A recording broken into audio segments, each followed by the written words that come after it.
इस्तीफा तो नहीं हुआ अभी। जब तक इस्तीफा ना हो, हम जैसे लोग तो रिजल्ट ओरिएंटेड है। आंख से क्या हो रहा है, आवाज उठाने से कुछ नहीं होता, आंख से कुछ नहीं होता, हासिल होना चाहिए। जब हासिल हो जाएगा हम लोग जरूर खुश होंगे, थोड़े से, ज्यादा नहीं। खुश तो जब ही हो सकते हैं जब बाबा साहब डॉक्टर भीमराव अम्बेडकर के संविधान को वापस स्थापित कर दें देश में, जो कि अभी पूरी तरीके से निस्तो नाबूद करने के लिए आरएसएस और बीजेपी अपनी पूरी ताकत लगाएगी। उसकी पहली शुरुआत अमित शाह साहब के इस्तीफे से होगी, ये मैं मानता हूँ। तो सुप्रीम कोर्ट से आज एक बड़ा फैसला आया, उसमें कहा गया कि जो कॉकरोच जनता पार्टी में जितने भी आपराधिक प्रवृत्ति के लोग एक्शन किया जाएगा। मैंने तो आपको एक बार नहीं, हर बार एक ही बात बोली है, आज भी वही बोलूंगा, दोहराऊंगा। जो भी लोग सुप्रीम कोर्ट कोई भी केस लेके जाते हैं इस प्रकार का, जो कि पब्लिक का बड़ा मुद्दा हो, देश का बड़ा मुद्दा हो, वो आरएसएस और बीजेपी के एक प्रकार से सहयोगी होते हैं, उनके साथ मिले हुए होते हैं, या फिर वो समझदार नहीं हो। इन तीन कैटेगरी के अलावा कोई कैटेगरी सुप्रीम कोर्ट नहीं जाती, वो भी डायरेक्ट। तो वो लोग गए थे, आरएसएस की चाल कामयाब हो गई। तो जो हम लोगों का काम था, जो हम लोगों ने इतनी मेहनत करके सड़क पे लड़ाई लड़ के जो पुलिस और प्रशासन को समझाया था कि केस मत कर देना किसी भी बच्चे के खिलाफ, वो हमारे खिलाफ ये ऑर्डर ले आए। देखेंगे एक पहाड़ और आ गया हमारे सामने। लेकिन इन लोगों को चिन्हित करना चाहिए जो सुप्रीम कोर्ट जाते हैं। जब तक इन लोगों को चिन्हित करके बेनकाब नहीं किया जाएगा कि ये आरएसएस के एजेंट हैं। आप बताइए, अगर ये सुप्रीम कोर्ट का ऑर्डर नहीं होता तो पुलिस और प्रशासन थोड़ा बहुत तो हम लोगों से या संविधान से थोड़ा बहुत तो डर रहा था ना। अब तो उनको एक पूरी तरीके से सुप्रीम कोर्ट, उच्चतम न्यायालय का आदेश मिल गया। ये आदेश दिलवाने वाले जो लोग पिटिशनर्स गए थे वो आरएसएस और बीजेपी के एजेंट है। इसमें कोई भी हो, मुझे तो मालूम भी नहीं कौन गया था, लेकिन जाएंगे तो आरएसएस चाहे कितना भी बड़ा नाम हो, वो आरएसएस और बीजेपी का एजेंट ही है जो सुप्रीम कोर्ट सीधे जाता। पहले सुप्रीम कोर्ट ने कहा कोई कार्रवाई नहीं होगी, अब कार्रवाई की बात हो रही, तो बार जजमेंट क्यों बदल रहा सुप्रीम कोर्ट का? आप फिर सुप्रीम कोर्ट को कहे जा रहे हैं। उन लोगों को नहीं कुछ कह रहे जो सुप्रीम कोर्ट जाते हैं, जब हम मना कर रहे हैं ना। हमसे ज्यादा बच्चों का साथ किसने दिया है सड़क पे आके? 1 करोड़ रुपए। अब लोग तो जानते हैं ना, जो जिन्होंने लाखों लाखों करोड़ रुपए कमाए इसी जनता का हक मार के, वो 1 करोड़ रुपए अगर वो दे रहे हैं तो वो सब भ्रमित करने के लिए था, लोगों को बहकाने के लिए था कि हम आपकी रक्षा करेंगे। अब कुछ कर लिया उन्होंने? 1 करोड़ रुपए ने उनके कर लिया कुछ? तो हम जैसे लोगों के काम में ये रुकावटें हैं, और सबसे बड़ी रुकावट होती है वो लोग जो सुप्रीम कोर्ट सीधे के सीधे चले जाते। सर, एक तरफ एफआईआर हो रही है बच्चों पे, दूसरी तरफ आप देखेंगे कि संसद जो सांसद है पप्पू यादव, उन पर चाकू से हमला होता है अगर वो राम मंदिर चंदा चोरी को लेके अगर सवाल करते हैं या उन पर आवाज उठाते हैं तो इसमें अब उनको भी भेज दीजिए सुप्रीम कोर्ट। देखिए वापिस पप्पू यादव साहब के खिलाफ ही एफआईआर ना हो जाए तो मुझे बता दीजिएगा। सुप्रीम कोर्ट नहीं जाना है, सीधे तो बिल्कुल नहीं जाना है। उसका तरीका होता है, डिस्ट्रिक्ट कोर्ट है, फिर हाई कोर्ट है, फिर सुप्रीम कोर्ट है। जो सुप्रीम कोर्ट सीधे गया वो आरएसएस का आदमी है, सीधी बात है, इसमें कोई शक और शुबे की। हम लोग भी जाते हैं ना, हम जवाब में जाते हैं। अगर कोई हमें सुप्रीम कोर्ट घसीटता है तो हम भी जाते हैं।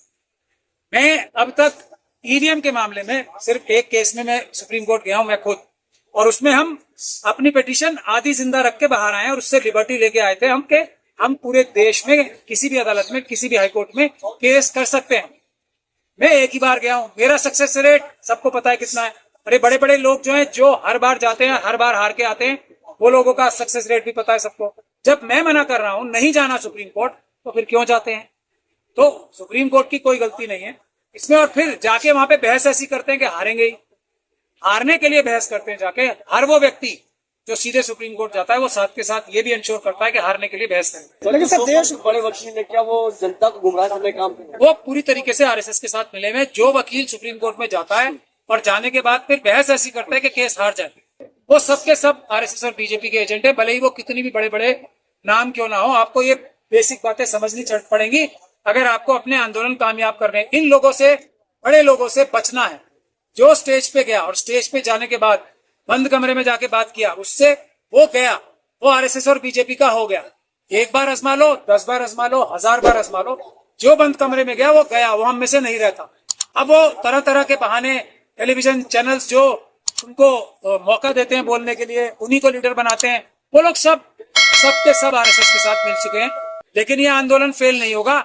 1 मुकदमा नहीं, 1 करोड़ मुकदमे लगा लो। मोदी जी, अमित शाह जी, हम लोग है ना, करोड़ों की संख्या में नहीं, लाखों की संख्या में तो वकील है ना। हम आपके करोड़ों मुकदमे झेल लेंगे, अम्बेडकरवादी वकील अभी जिंदा हैं, ये भूल मत जाओ। लेकिन प्रधानमंत्री का एक बयान आया, उन्होंने बड़ा दिल दिखाते हुए बच्चों को माफ कर दिया। कहा गालियां दी लेकिन माफ कर देते। तो किसी बच्चे ने कोई गाली नहीं दी है, उनकी माता जी को तो बिल्कुल नहीं दी। ये कोरा झूठ है, सफेद झूठ है। उनको उन गालियों को दोबारा देखना चाहिए। अब मोदी जी कम से कम सोशल मीडिया देखने लगे, ये तो पता लग गया, और उनके पास इतना टाइम है कि सोशल मीडिया देख के उन्होंने गालियां देख ली। बिल्कुल भी किसी ने माता जी को गाली नहीं दी, बिल्कुल नहीं दी है, सरासर झूठ है। अगर किसी के पास कोई सबूत है तो अदालत में फाइल करा दें, हम दिखाएंगे कि वो पूरी तरीके से झूठी बात है। ये मेरा दावा है, किसी ने मोदी जी की मां को गाली नहीं दी है, झूठ, कोरा झूठ। और जहां तक मोदी जी की बात है, अभी मैं आपको यहाँ पे पैलेट गन से मार दूं, आपके मुंह से जो रिएक्शन निकलेगा वो गाली भी हो सकता है। अभी मैं आपको AK-47 चला दूं आपके ऊपर, अभी मैं आपको कील वाले डंडे से मारूं, तो थोड़ी देर के लिए आपका रिएक्शन गाली वाला भी हो सकता है। कोई जो बच्चे हैं वो एकदम फरिश्ते नहीं है। और फिर जो देश का गाली देने का स्टैंडर्ड जो बनाया है वो तो पिछले 12 साल में इन्हीं लोगों ने बनाया है ना। अब उनको ये भी लगता होगा कुछ बच्चों को कि अगर हम इनकी भाषा में इन्हें नहीं समझाएंगे तो इन्हें समझ में ही नहीं आएगी। ये RSS और बीजेपी को उनकी भाषा में समझाने की चेष्टा, वो भी उस समय अगर कुछ मुट्ठी भर जो बच्चों ने की भी होगी, बच्चे तो नहीं कहना चाहिए, देश के सब नागरिक हैं वो, देश के बराबर के मालिक हिस्सेदार हैं वो, तो उन लोगों के मुंह से अगर कोई निकली भी है तो ये साबित नहीं कर पाएंगे। ये हमारे अम्बेडकरवादी वकीलों की गारंटी है। ये कितने झूठे सबूत इकट्ठे कर लें, कितनी वीडियोग्राफी ले आए, हमारे पास भी तो वीडियोग्राफी है, हमारे पास भी तो वीडियोग्राफी है। पुलिस के वो सारे अधिकारी और अमित शाह साहब वो मुलजिम हैं इस केस में, लाठीचार्ज कराने के लिए, गोली चलवाने के लिए, हर उस काम के लिए।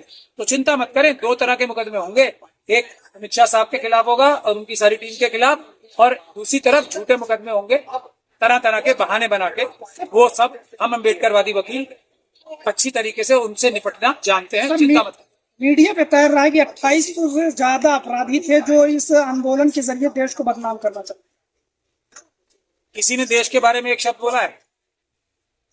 मोदी जी को बदनाम करके तो देश का नाम बढ़ता है, क्योंकि मोदी जी एक ऐसे व्यक्ति हैं जो प्रधानमंत्री के पद के ऊपर बैठकर इजराइल नामक जो सो कॉल्ड अपने आप को देश है, हालांकि वो पूरी तरीके से देश अभी इलीगल ही है, उसको फादरलैंड बताते हैं। जो इजराइल को फादरलैंड बता सके वो उसके खिलाफ जो भी बोलेगा वो देश की इज्जत बचाएगा, देश की इज्जत खराब नहीं करेगा। ये बुनियादी बात है। वैसे तो 85 रीजन और भी हैं, लेकिन एक अकेला यही रीजन काफी है। भारत को छोड़ के किसी और एंटिटी को अपना फादरलैंड बोलेगा जो, उसको अगर बुरा भला बोला जाएगा तो भारत की इज्जत बढ़ाने वाला काम होगा। पूरी दुनिया में ये मैसेज जाएगा कि भले ही ये व्यक्ति जो प्रधानमंत्री के पद पे बैठा हुआ है ये भारत के लोगों की आवाज नहीं है, ये फादरलैंड नहीं बोलता है। एप्स्टीन मानसिकता का जन्म जहां से हुआ है उस देश को, ये तो हमने, मोदी जी ने तो अपने ऊपर मतलब वो कर ली, एडॉप्ट कर ली एप्स्टीन मानसिकता, इजराइल को फादरलैंड। भारतीय एप्स्टीन मानसिकता के नहीं है, मोदी जी भले ही हो। सर कानूनी तौर पर क्या लग रहा है, गृह मंत्री का इस्तीफा हो सकता है कानूनी तौर पे? इस्तीफा कानूनी तौर पे, और वो भी RSS और बीजेपी के लोगों का, वो तो कानून मानते ही नहीं है ना। संवैधानिक तौर पे होगा, संवैधानिक तौर तरीका है पीसफुल प्रोटेस्ट। अगर कानूनी तरीके से करना होता तो वो होम मिनिस्टर बनते कैसे? वो तो तड़ीपार थे, तड़ीपार कभी कोई क्या होम मिनिस्टर बन सकता है? बताओ आप मुझे। जो आप व्यक्ति फरार रहा हो, जो पुलिस से भागा हो, भूल जाइए किस प्रकार से उनका मुकदमा जज लोया और बहुत सारी चीजों की बात से वो मुकदमा खत्म हुआ। लेकिन जो भगोड़ा रहा हो, जो कानून से भागता रहा हो, उसको क्या होम मिनिस्टर कानूनी तौर पे बनना चाहिए था? हाँ, संवैधानिक तरीके से पीसफुल प्रोटेस्ट होंगे तो इस्तीफा नहीं, जेल भी जाना पड़ेगा, क्योंकि उनको जेल जाना तय है। दुनिया की कोई ताकत अमित शाह साहब और मोदी जी को और RSS और बीजेपी के सभी वो लोग जिन्होंने बेईमानी की है, देश को लूटा है, अडानी जी, अंबानी जी, यूसुफ लुलू जैसे लोगों को देश बेच दिया है, वो लोग जेल जाएंगे और लंबे समय तक जेलों में। ठीक है सर।